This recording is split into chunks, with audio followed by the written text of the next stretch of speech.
And agree on reality. Oh, Yeah. hi. So happy that we're live here with you. I love you. So that's enough for me to be super happy. Yeah, I'm so glad we're here. I love you too. I've been teaching on verse 29 of the Tao Te Ching the last 2 days, and it just always makes me think of that moment in the hackathon when you just went like this, and I knew exactly what book and exactly what verse of the Tao Te Ching you wanted. It's so cool. It's so cool that what funny, cool, synchronistic timing too, that you've just been teaching on it and then here we are. Yeah, yeah. Well, I was teaching corralling control. So how do we because every part of the human psyche has a sacred role, has some technological application that makes it good technology, you know. And if we think of technology like as simple as a knife, like that knife can be very harmful technology, and a Yeah. knife is essential technology as well. And so it's all about application. Where are we applying that? And control is like very well applied to my impulse to control. If I'm really good at controlling the world, then I can apply that control to my own impulse to control. Oh, is it easy for both of you to say I love you? How? As in it's not easy for a lot of people. Ooh, wow. Take that away, Jordan. I want to hear what you I love that question. It's a great question. It is easier and easier. And how is partially like I had good modeling. I actually have a friend who just and you're one of these people, but I met this other woman first who just like unapologetically sends out like I love you so much. I'm so excited thinking about you. And she doesn't have leaky sexual energy. I've never once felt hit on by her. And it just kind of like blew my mind. It's like, oh yeah, I can just love people. And as long as I'm clean, I can just do it. Yeah. Yeah, and I just posted in reply here of like, yeah, it's absolutely easy for me. And like part of it is how quickly I jump into saying it. I actually want to say it like on the first meeting, because if you wait to say it, it starts to develop this like big meaning. It's like, oh, this thing that hasn't been said, and it only hasn't been said because it means so much, you know? And Yeah. I think that, yeah, the more we wait, the more meaning and weight we're giving to that. And you know, it's just completely true. It's just really true. And a lot of people will say, oh, one love, but then they like wait to say I love you to their friends. And it's like, Exactly. I mean, it's vulnerable. It really is vulnerable. And I think, yeah, I mean, maybe part of the answer is, and I'm curious how it is for you, but there's something where I am letting myself be exposed and kind of undone. Like there's something about love mm, that is destructive in the best possible way. mm, I just can't like love doesn't control, for yeah, example. And so I'm like, all right, I got to let go of that if I'm going to speak about this and from this. totally. Oh, I love that. Yeah. Yeah. And so much of control is just trying to control how other people perceive Yeah. me and Yeah. what I'm saying. And so there is this courage to like, I'm putting your this in your hands. However, you're going to perceive me saying I love you to you is just out of my control. Yeah. Yeah. Yeah. Exactly. Yeah. Okay. So one theme about control that I thought about would be cool to talk about is I think you've talked about kind of a bunch of ideas coming together. The jailer being as stuck as the prisoner, and so Mm, this applies to control is the way that we stick ourselves by trying to control others. And then I think we've both talked about this kind of like civilizational immaturity, like we're not quite adults, and the Western world doesn't really train us to be adults. So like what is organizations and like people trying to coordinate to do stuff tend to be organized around control. What does like an organizational adulthood look like, or a community adulthood? what do we organize around? It could be anything. I mean, I'm thinking of organizations like a company or a church or um, but I like that question. Yeah. I was told that the chat is more important, so I'm trying to stay relevant You're in the chat here. you're so awesome. Yeah. And I'm happy to do that and have us just chat. Yeah, well, and I want to get into what you're saying. I just want to claim why my attention is divided here. Yeah, I think the ontological organization is the thing that I find very important. I think that if we can organize around the beingness of right now, that like we can't actually be doing the controlling thing. Mm.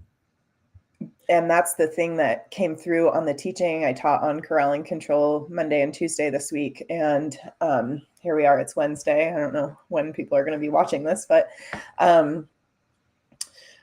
someone brought up influence, right? And, you know, one of the things that comes for me in influence is like the woman at 2 a.m. who goes around the party and turns down the lights and like adjusts the music and it's such a contextual arrangement. And is that not control? Is that not like violence to the environment? Am I not doing something to this perfect world and kind of come to grief? But I think my answer to all of that is that influence is having a great time right now. Mm. And control is willing to slaughter the now moment and everyone's experience of it in order to make a better later. And that's what I see embedded in colonialism and capitalism, is that sacrifice of the now moment, which is actually truly all there is, in order to have this vision or delusion of how the future might be good. Oh yeah, Sass, happy Thursday. Cool. Oh, just getting love. I love you too, Renee. love you, Renee. Yeah. Oh. Time is so crazy. So crazy. Yeah, time's a crazy thing. Ooh, thanks for the pull quote. Yeah. Great. Yeah. So fun. Oh, yeah. I mean, the thing about the now is like I keep, you know, kind of on my own little Zen koan of like, how long is now?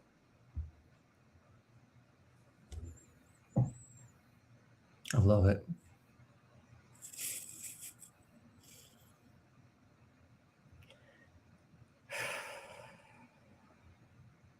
Yeah, it really kind of undermines the whole concept, like, or it more like reveals the like structuring, the imposition of a time frame onto experience. I would offer that mindfulness of communications as a seesaw, intention and perception restores some control and reapportions responsibility for change and balance more reasonably. Don't absolutely reject that the speaker's intention leads the transaction, but I think there are other perspectives and controls that should be incorporated into a definition, process, outcomes, expectations that create a better world for all. Yeah. Yeah, I really love this. This is just such a beautiful point.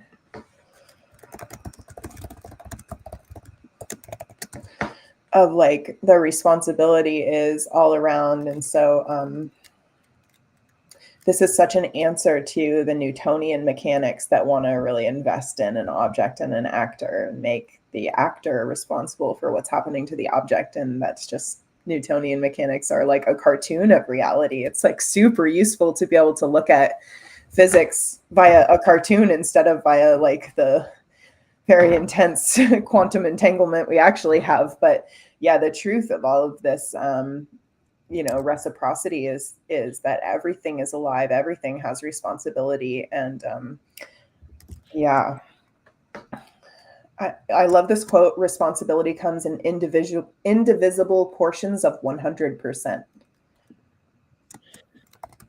Yeah, you embody this more than probably almost anyone I know. Thank you. Oh man, thank you. Seriously, it's great. I wonder, how much do you feel like it's related to your orphanhood, to grief, to your like, did you just kind of stumble into it? How do you relate to your embodiment of that 100% responsibility?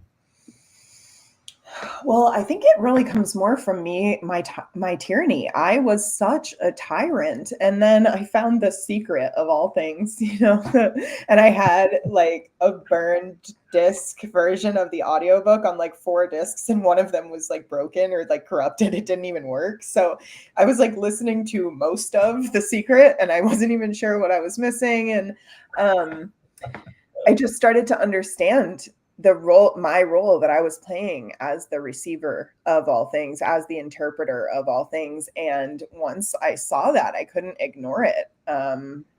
It's just too, yeah, I don't know. I mean, it felt like some weird form of pretending, like as if I was making shadow puppets on the wall with my hand, and like I was afraid of the shadows, but then I realized it was my own hand, and then I was like, well, I can't be scared of the shadows anymore.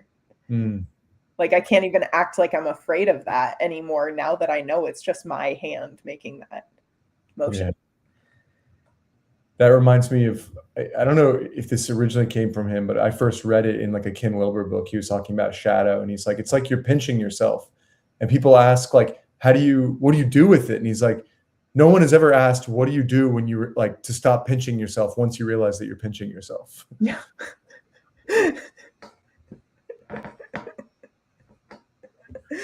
Oh, so funny. Well, there's like some sort of comedy video about the shortest therapy session, and it's just the guy being like, okay, so what's going on with you? And she explains it all, and he's just like, okay, stop it.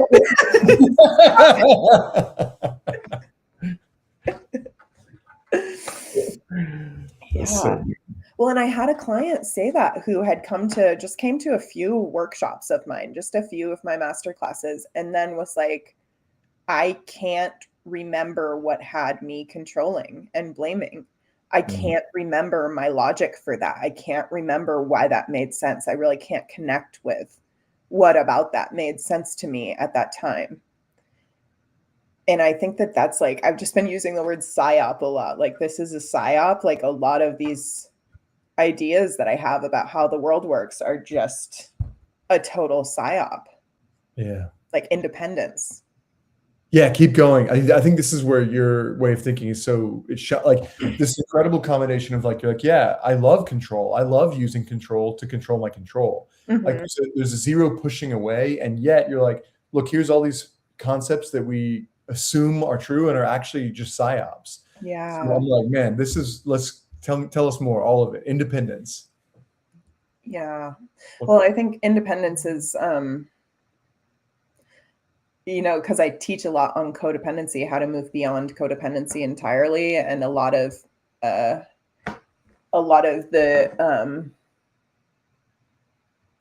relational technology out there is actually just about having a better time of being codependent.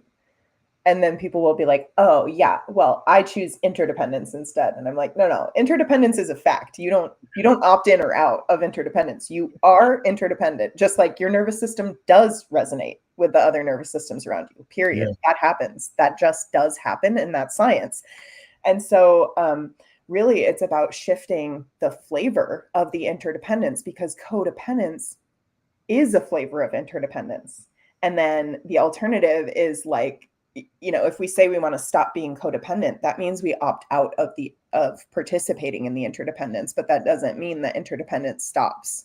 Right. And so we can create more loneliness for ourselves by trying to stop being codependent. But in order to stop being codependent truly, we need to get busy with another way of relating. And that's the thing that makes these things psyops, is that you can say just a couple things that put people back in touch with reality. And I love that Byron Katie's work. Just going to plug that once again, as always. I plug that every other sentence, I think. And, she just puts you in touch with reality in a way that like the psyop can't take hold anymore. It just can't take root. And it just falls away. And you're like, oh, now I know the difference between reality and delusion. But the real trouble with delusion is that it's not optional. I must be engaging with delusion at all times, and I had the delusion that this was going to happen at 2 p.m. You had a different delusion that it's going to happen at 4 p.m. Right. And like, we need to have we need to each be holding lightly these delusions, and I needed to hold that through my day in order to show up on time and be here. And so it's a reality, but before it's a reality, it's a delusion that I need to be holding and participating in. And I think that that's what makes these psyops so convincing, is that delusion isn't optional, and it's not even optional to invest in delusion. We need to selectively invest in certain delusions and then selectively know other delusions for what they are, but we don't necessarily get to stop being deluded in any of these things. Like I talk about money's not real, time's not real, but like they also are real, and we do need to hold a delusion and invest in those things because everyone else does. It's really fun. Right. That's part of the nature of the interdependence. What do you do personally when you've invested in a delusion that then shows itself to be what it is, and you're like, oh shit, that was a delusion? And I like, do you ever find yourself like recognizing, oh shit, like I forgot that it was a delusion?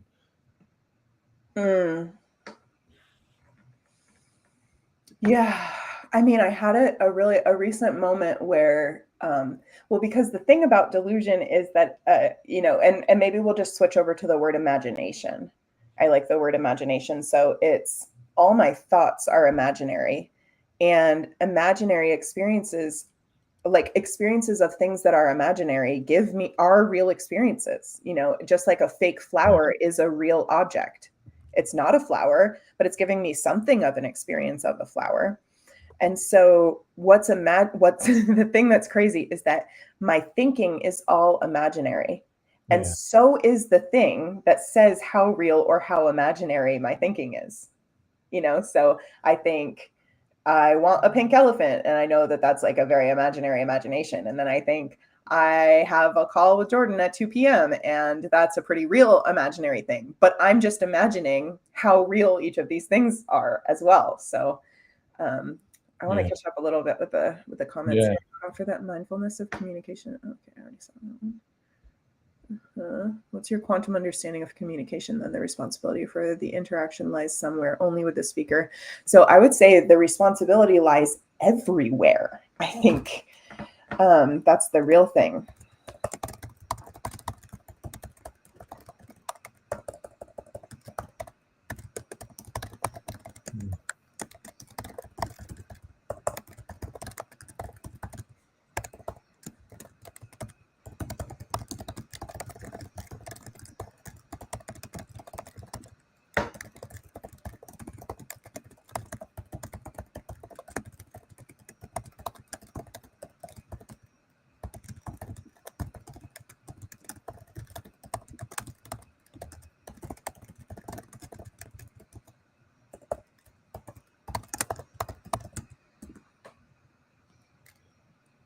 There's also this interesting comment when you're done with that from Julie under the love thread of, you never have a negative response, not even because it's beyond the boundaries that have been set for a professional relationship. A negative response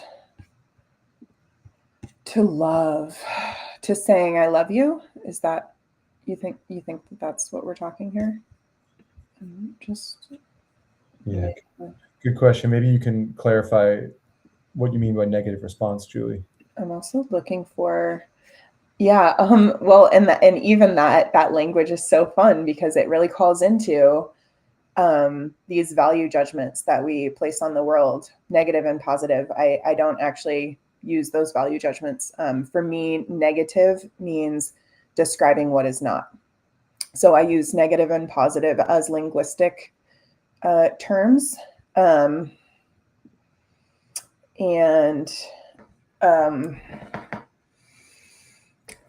like negative as like undesirable or bad as a judgment of reality. It simply is. And so for me, it's a really good litmus test. I always have a response because the universe moves from one moment to the next. so there's a universe and I'm in it. There's a response, whatever it may be. It may be anything. Mm-hmm. Yeah. Yeah. Yeah, and that's it, so this kind of distinction between negative and positive. It's part of why you love Byron Katie so much. You're like, is it true? Is it really true? How do I know it's true? Like when you take those questions seriously, eventually those concepts fall away, and it's very, very hard to hold on to them.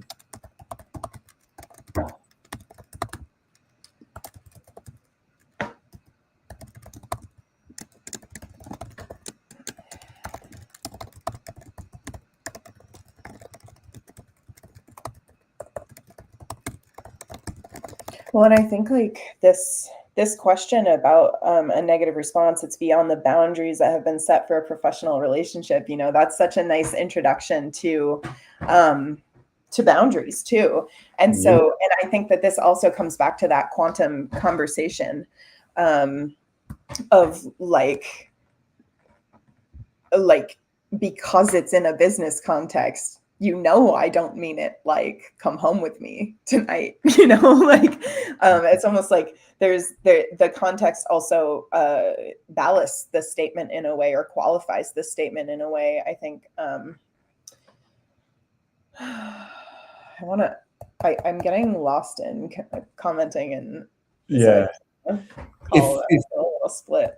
it's up to you, but we kind of shifted gears after the few morning sessions where we can, if you prefer, we can just talk on video, and you can come and respond later, or I can grab comments from the thread, and you can address them in audio. If you prefer to just type, that's also great too. But we've been mostly doing it where we're chatting and kind of interviewing, more like a live podcast with a comment section.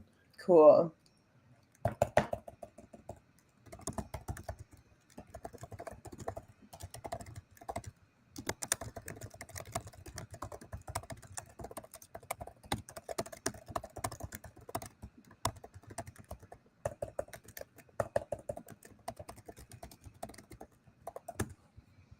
Cool.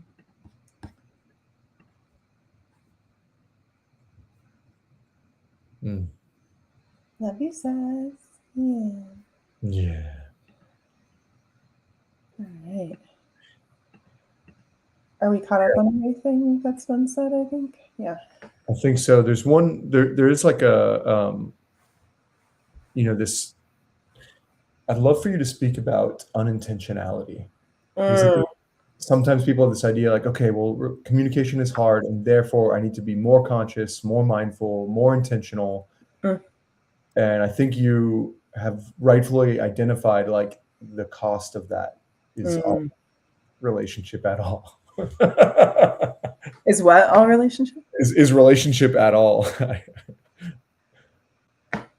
Anyway, I'd love to hear you talk about that. Is relationship at all? I'm not sure I'm catching what you're saying there, and I want to, but yeah, the careful word choice to ensure clarity, as well as creating the conditions for your brain to process in the way that seems to work best for peace promoting rhythms. Yeah. So the thing about intentionality is that I feel like intentionality is like a form of idealism, and the role of ideals is like to hold the place of what is not here. Right. So my favorite example of intentionality that I've been kind of roasting the spiritual F boys around here lately is, men in this town. I mean, I live in Nevada City. It's like a very hippie town, and the men here are like, "Oh, I'm in devotion to the feminine. I love being in devotion to the feminine." And I'm just like, well, that's how I know for sure you're not. Yeah. For sure you're not in devotion to the feminine, because every man I know who's actually in devotion to the feminine would not say that to anyone who's a stranger. And then anyone who they're very, very intimate with will hear them be like, "Oh, I don't know if I'm doing it right. Oh, it's so hard. Oh, I just am never enough. I'm doing it wrong." So for me, it's like a lot of intentionality or idealism is the whole point of it is to hold space for how you're not being. Right. And if you're being it, you don't have to tell people that you're being it. I saw somebody post about that thing where people will just immediately be like, "Hey, I'm a good person." And it's like, good people don't really say that. Like it needs to go unsaid in a way. Whenever somebody says, trust me, I'm like, Oh ooh. yeah. Yeah. Yeah. Big time. Big time. So responsibility comes in indivisible portions of 100% seems a little at odds with everywhereness and what we can and cannot control.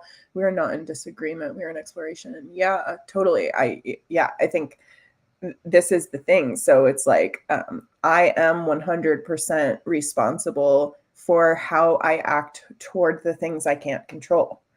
And when we talk about control and controlling yourself, this is the teaching that I've been giving this week about how small the locus of control actually is.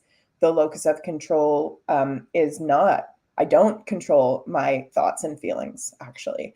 And so I say that free will begins at the farthest out meta experience. So here's this thing that's happening and I hate it. And my free will isn't there. I don't get to choose not to hate it. I am hating it. That's the reality. So then my free will begins in that farther out, the meta experience. I get to choose how I hate it. Mm. And so this is the thing when we talk about like, this is why like responsibility is not blame. It is not necessarily total agency or dominion. Responsibility is given every factor, and that's where accountability comes in. We've got, like accounting for all the factors, then I am responsible for how I show up accounting for all those factors, whether I'm really accounting for all those factors. And then how do I account for the factors I can't account for? The unknown, right? Or the known unknown, even. How do I account for all of those things? And so responsibility is my ability to respond. It's limited. It's always very limited. Mm. Yeah. Yeah, this is why I say you're the best Stoic. It's really about like, yeah, what is in my control? And the answer is basically what I do with my perception. Mm. And to a certain extent, how I then respond from that. But even that is often very, very limited. Mm. It's not. Yeah, I think you're absolutely right. It's just so much smaller than, so much smaller than usual. You don't ask questions much. Interesting way to have exchange. Is that about, if you, Julie, can respond, me or Hannah? Yeah, I find questions to be very interfering with curiosity.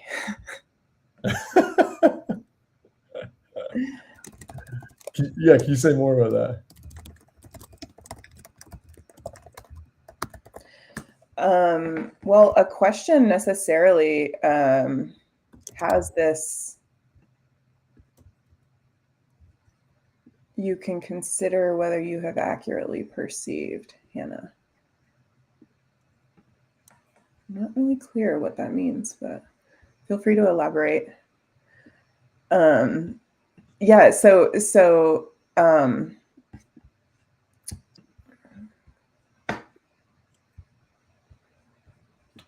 Oh, I see. Yeah, she meant the answer was that, Hannah, you don't ask questions much.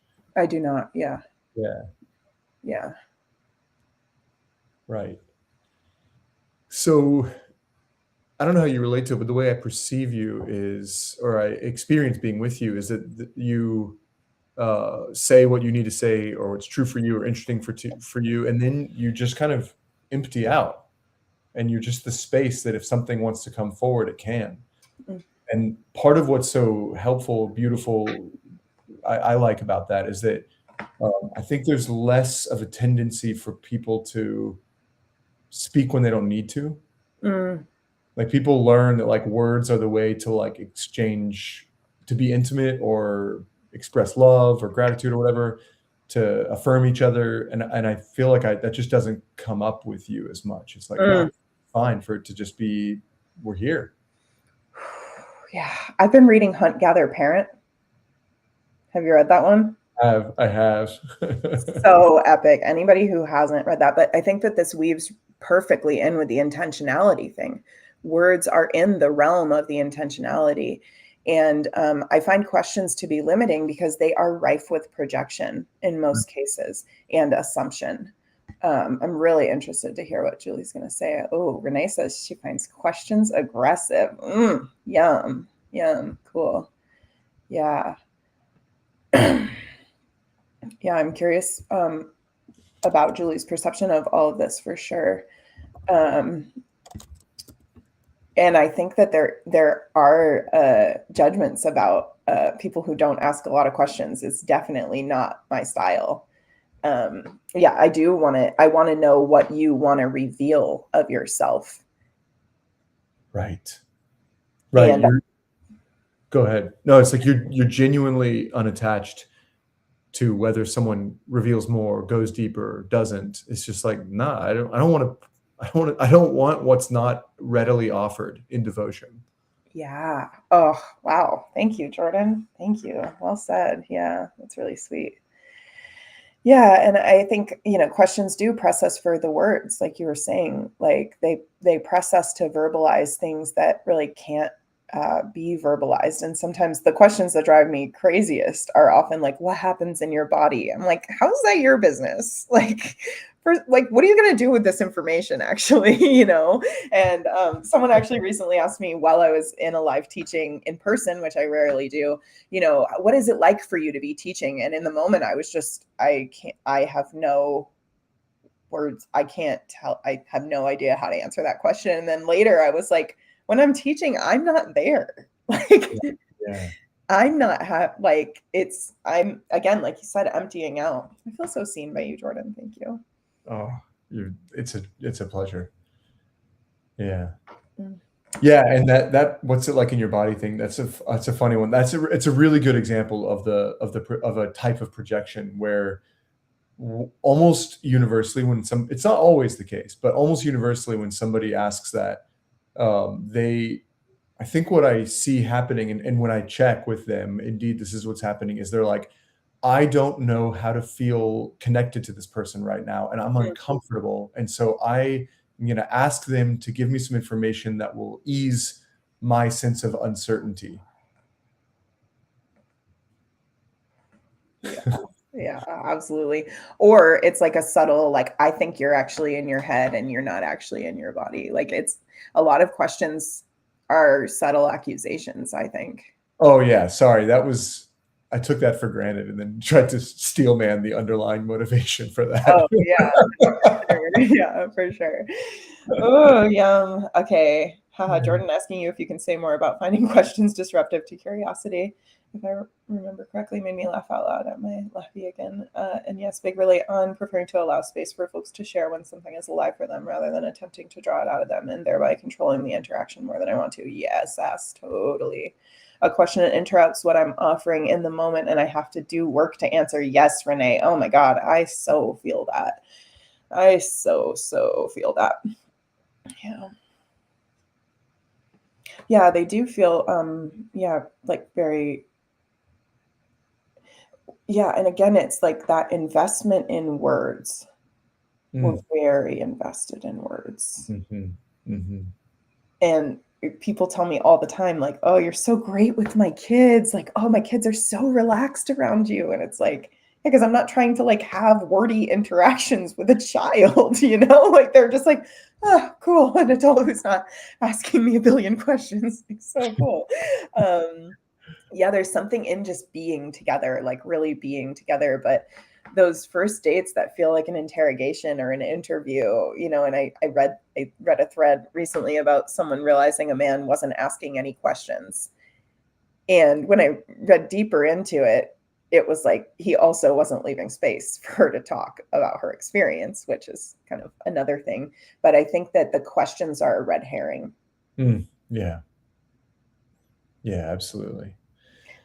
I love too what you said about like you just made the assumption and then tried to steel man the argument underneath it. I feel like every time I watch our conversations back, I'm like, Oh, I didn't say a thorough enough yes to what Jordan said before I launched into building on top of it. And I think that that's just like symptomatic of our relationship. Like, obviously, I agree with you.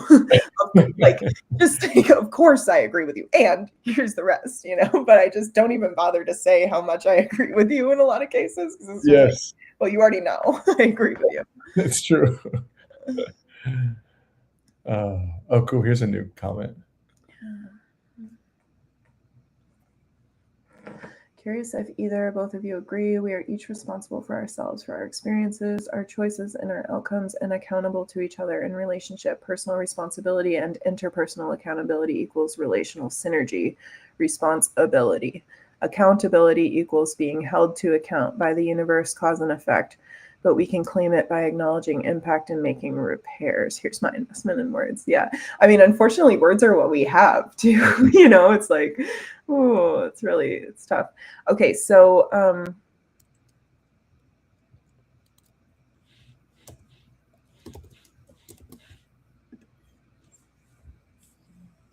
yeah, I love what you're saying here, Mariah. It's yeah, just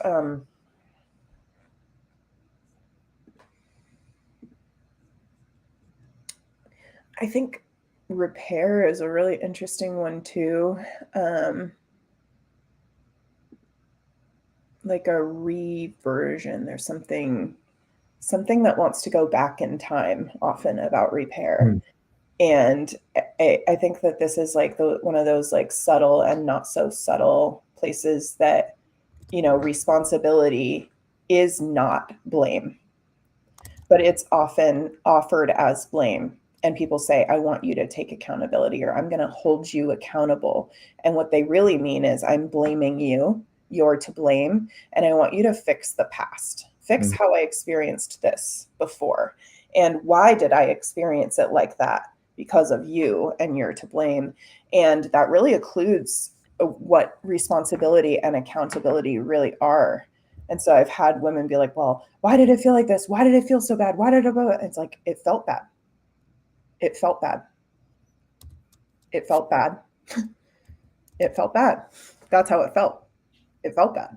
And so there's something in accounting for how it felt bad without making it feeling bad a crime or something going wrong in the world.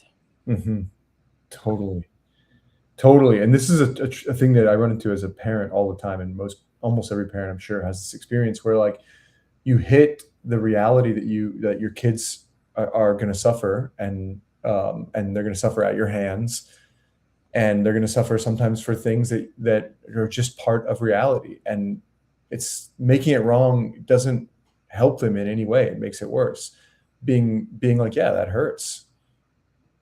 That's all there is. Mm-hmm. Mm-hmm.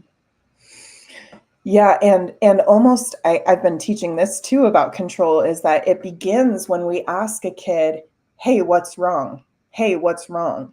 It starts to link the like, I'm having a bad feeling, there must be something wrong in the world. I'm having a bad feeling, that's evidence that there's something wrong in the world. And that's how we come to try to control the world and make it go right, because me having a bad feeling is the evidence that things are going wrong. Yeah, I mean, I definitely do that with my kids at times. I'm like, it's totally my discomfort. Like that it's just these little innocent, cute babes. I'm like, I fuck up. I wanted to protect them, and now they're hurting, and I want to make sure it doesn't happen again. Yeah, and it's so holding both of those things at the same time, that like, because I encourage reporting what's happening rather than requesting a new outcome. And part of that is, if I say, hey, this hurt, and you really love me, I'm trusting that you actually don't want it to be hurting. And that doesn't mean that either of us are treating me hurting as a crime. We're just like, ooh, nice data point. That hurt. Hurt is not what we're going for here. And so this data point of that thing hurts, then I actually want to shift. I want to collaborate on a reality where my intention for us to have a warm and generous interaction isn't bypassed by unintentional hurt in some way. Yeah. Ripe with projection and aggressive are modern constructs. I see a question as an invitation to dialogue. You can consider whether you have accurately perceived him. Ooh, somebody else here made a big long comment. You're absolutely right. And I've noticed something. A lot of questions don't actually come from curiosity. Yeah, absolutely. They come from habit, from insecurity, from wanting confirmation, not understanding, from wanting to be right, not wanting to grow. Most people don't ask because they're hungry for truth. They ask because they're hungry for comfort. Tell me I'm okay. Tell me I'm right. Tell me I don't have to change. That's not curiosity. That's outsourced thinking.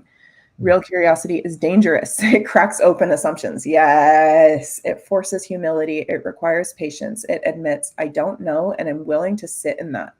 Most people won't sit there. It's too quiet, too honest. So they stay in shallow water, asking safe questions, swimming in circles. I don't want that. If I ask, it's because I'm ready to be challenged, ready to be wrong, ready to rebuild my perspective if necessary.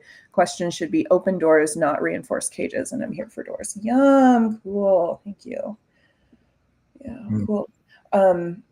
Yeah, I think this thing where a question is an invitation to dialogue, I think, yes, it's among many types of invitations to dialogue.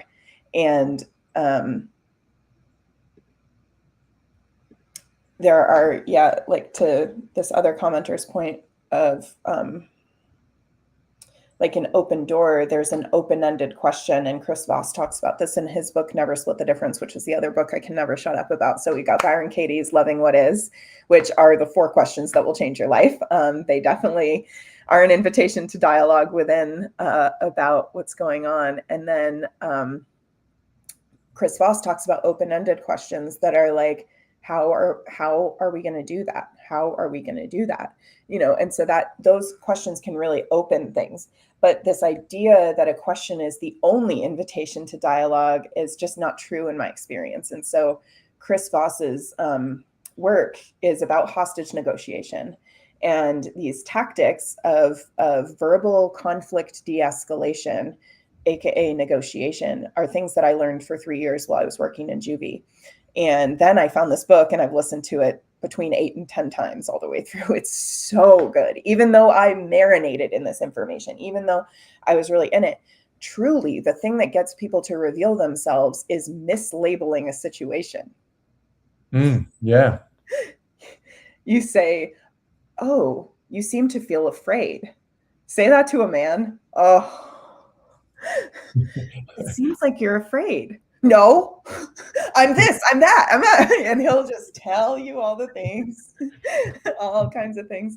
But yeah, when I'm looking for revelation, questions are very rarely the place that I'm going to go. This is cool. I love that. There's something also that both practices and requires, and it's this willingness to be wrong and being perceived as wrong. Like I know that this is gonna be wrong, and that's okay, because I don't need to always be getting it right or be a person that like listens perfectly and knows everything. Yeah. Yeah, so much more relaxing, honestly. Yeah. I used to really need to be right. It made me very controlling and miserable, you know, in that old quote, like, would you rather be right or happy? Yeah. Yeah. I first found that in A Course in Miracles. Is that where it's from originally? Probably. A lot of things get misattributed to like Rumi or Nelson Mandela or something that come from A Course in Miracles, but I haven't looked it up, so I'll leave it as an unknown. Oh, Mariah's got this. Elaine de Botton says, we hurt in relationship by doing life together, not because of each other. Yes. Yes. Oh, amazing. Amazing. Thank you for that, Mariah. I hope I'm saying your name right. That's how my sissy spells her name, and that's how we pronounce it. So I love words too. Yeah. Cool. And then Sass's comment to you, Jordan, did you see that about helping your kids to hurt well? I bet you let them learn how to hurt in the safest way, though, Jordan. And that's super valuable life rep too. Oh, thank you. Yeah, no, I love getting affirmation and reaffirmed and stuff. I like, kind of like you're saying with the Chris Voss book, like I steeped in it, but I still want to steep in it. You know, I read this book 8 times. I'm like, yes, thank you. If I know something, I'm like really happy to hear it again from someone else in different words. Yeah, this thing about doing life together, I like to, when I teach about relationships, I'm teaching often that we're meant to be context for meeting life together. And a lot of modern popular relational strategies are about how do we make our relationship content for the life that we're living, you know, like quality time together. Let's like spend time together touching. And honestly, it gets old pretty fast, you know? And I think that there was a lot more fun to be had with that delusion before we were trapped at home with each other for 3 years. Of like that, like relationships really could be content when we had about 10% of our time to devote to them. But then once we had 100% of our time to devote to them, we were like, holy shit, this is just not gonna work. And I think a lot of talking about the relationship consumes the relationship. Like relationships consume themselves at the rate of self-reference. And the more we make existential grief into a relational problem, the more trouble we have in relationships. And third book that I always plug is The Wild Edge of Sorrow by Francis Weller. And the fourth gate of grief, he has 5 gates of grief, where grief is guaranteed to presence in a human life. The fourth gate is what I expected and did not receive. And boy, does that ever appear to be a relational problem. Amen. And it is an existential problem. It's just true. I just have this infinite imagination. I can just form expectations willy-nilly anytime. And then I can be angry at my loved one that my imagination wasn't validated here. Yeah, exactly. Yeah, this is one where it's just the kids are so helpful. Of like, it's more obvious. It's true 100% of the time for every relationship. But with the kids, it's like, oh wait, how could they have known that expectation? They're like 2 years old, literally. And then me, you know, I get to see what I was expecting to happen. Yeah. Like one of my little kiddo friends, she's just sitting there at a restaurant, you know, and she's got her spoon and they bring her bowl of rice. And I didn't even realize I had an expectation. But I did not. I realized I did have an expectation when she went 2 hands into the bowl of rice. Yes. And ate it like that. And I was like, oh, I had an expectation. I thought I knew what was going to happen here. And that isn't what's going on. And like, whoa, okay. And it's often so rational. Like my kids did this the other day where like they just started eating, like putting their face in the food and eating. And they're like, but that's what Ron does, which is our cat. I'm like, that's a very good point. You're copying what you've seen done, and he's part of our family. So, Oh, it's so funny. oh, you both gave examples of things people say. I'd have to play it back along the lines of responses that you both said were uncomfortable. Language is usually what we most fuck up because we don't ask questions or clarify intent. We could do much better. Maybe you made it feel bad. What have you seen as wrong? How could you see it? Did I say that, or did you think it? A question is the only invitation to dialogue. We're assuming that is why someone is asking a question. Well, I think that the trouble here, is this Julio? Yeah.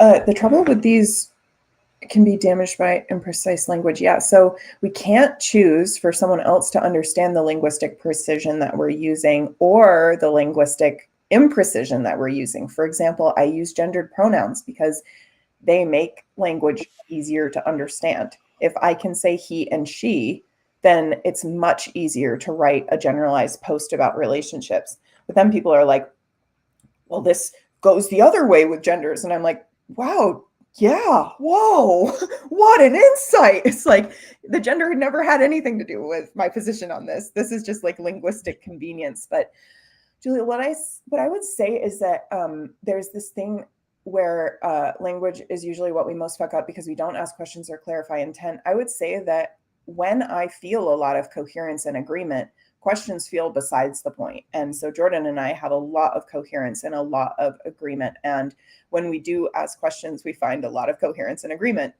there. And when I say like, hey, what do you mean by that? And he clarifies, I'm like, that's exactly what I thought. And so we have a lot of that in our history that you're not going to see on this call. But I would say that the work of Byron Katie has helped me to see the underlying assumptions in dialogue and in words that sometimes the person who's speaking them is not aware of. And it's not my job and not my business to make them conscious of the assumptions that they're making and the assumptions that underlie these questions that they're asking me. And so, for example, I was talking in a partner dance group about how responding to someone who said, it's not fair to not dance with someone unless they've harmed you. And I'm like, okay, so that means that I have to be harmed in order to say no. I don't actually get to set boundaries that would prevent me from ever being harmed, right? The harm is baked in if I must, experience that. And then she replied and doubled down and said, but I just don't understand why you would not want to dance with someone who hasn't harmed you. I'm like, because I don't want to give them the opportunity. I don't want to, and I don't want harm to have to be on the field here. But like they literally can't see that they have this baked in assumption that harm should happen. And they can't see how to live beyond that baked in assumption that that like it's unfair unless you have a really dire reason to refuse. And it's like, I simply have agency. I get to decide who I dance with and who I don't. And I don't even need to fear harm to say no. But if I do fear harm, that's plenty too. But it's all plenty, if I don't want to, I don't want to. But so many of us as children didn't learn that we're allowed to not want things. For sure. We're allowed to say no just because I don't want to. This is wild. It's a huge thing. And I definitely see it myself. I see it in everyone, almost everyone, this assumption that like, I have to have a reason to say no to stuff or to say yes to something. I don't, that's when I Byron Katie that, it's clearly, there's nothing to it. There's a cool, I haven't even read the question yet, but Julielle also says, dangerous territory here. Hannah, you seem quite committed to being right, or perhaps better language, not entertaining approaches I have suggested in this exchange. Admitted it's imperfect, but are you intending to say that what I've proposed or asked is not your experience, or you don't think or teach something I've said, so it's not open for discussion? It's not intended as attack. As far as I'm concerned, we are still in exploration.